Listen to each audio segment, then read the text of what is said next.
অনেকদিন ধরে বাচ্চারা বলছিল চিড়িয়াখানায় যাবে। অবশেষে আজ সেই স্বপ্ন পূরণ হলো। আমরা সবাই মিলে চলে এসেছি চট্টগ্রাম চিড়িয়াখানায়। চারপাশে সবুজে ঘেরা শান্ত সুন্দর পরিবেশ। মনে হচ্ছে সত্যি প্রকৃতির মধ্যে চলে এসেছি। আমাদের ছোট মেয়ে সামলিনার জন্য এটা একেবারেই নতুন অভিজ্ঞতা। এতদিন শুধু টিভিতে পশু পাখি দেখেছে, আজ সেগুলো সামনে জীবন্ত অবস্থায় দেখে ওর চোখ ছানা বড়া। কখনো অবাক হয়ে তাকাচ্ছে, আবার কখনো ভয় পেয়ে আঁকড়ে ধরছে।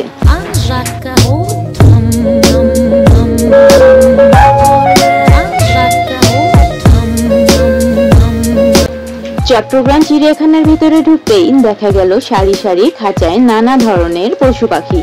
রঙিন টিয়া পাখি, হরিণ, বানর থেকে শুরু করে সিংহ আর বাঘ পর্যন্ত সবাই যেন নিজেদের সৌন্দর্যে মুগ্ধ করছে দর্শনার্থীদের। গাছপালা, সবুজ প্রকৃতি আর খাঁচার ভেতরে প্রাণীদের চলাফেরা, সব মিলিয়ে সত্যিই এক অসাধারণ অভিজ্ঞতা। বাচ্চারা প্রাণপণে দৌড়ে দৌড়ে প্রতিটি প্রাণী দেখতে চাইছে।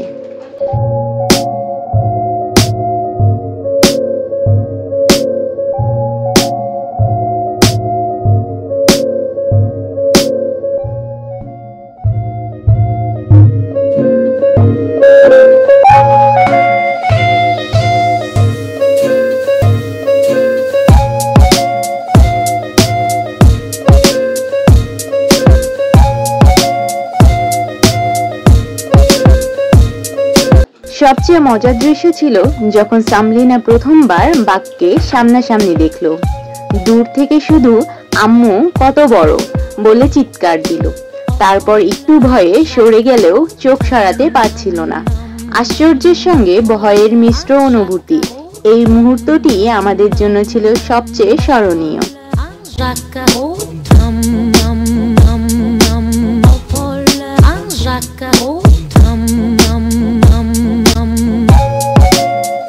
পুরো দিনটা দারুণ কেটেছে।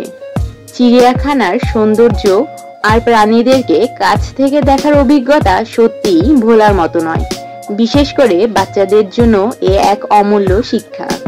পৃথিবীতে কত বৈচিত্র্যময় প্রাণী রয়েছে। চিড়িয়াখানায় প্রাণীদের কাছ থেকে শেখা যায় স্বাধীনতা কত মূল্যবান। প্রতিটি আবদ্ধ প্রাণীর চোখে লুকিয়ে আছে বনের গল্প। বলতে গেলে বাচ্চাদের হাসি আর প্রাণীদের ডাক চিড়িয়াখানার আসল আনন্দ। চিড়িয়াখানায় গেলে বোঝা যায় প্রকৃতি কত রঙে রঙিন।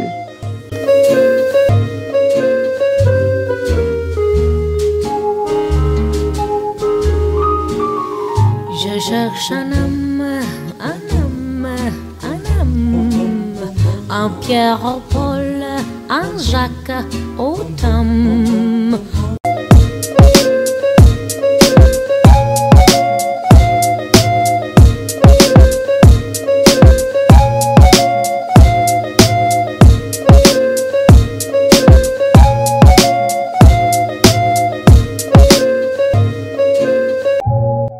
চিড়িয়াখানায় একদিন মানেই প্রকৃতির জীবজন্তুর সাথে এক টুকরো বন্ধুত্ব। প্রকৃতির রূপ, নদীর গান আর মাটির গন্ধ ছুঁয়ে দেখার চেষ্টায় আমাদের এই পথ চলা। আপনাদের ভালোবাসা ও সমর্থনই আমাদের এই চ্যানেলের সবচেয়ে বড় শক্তি। অনুরোধ রইল প্রথমে এই চ্যানেলটি সাবস্ক্রাইব করে নেবেন। লাইক, কমেন্ট ও শেয়ার করে এই ইউটিউব চ্যানেলকে আপনাদের পাশে রাখবেন। সবাই ভালো থাকবেন। আল্লাহ হাফেজ।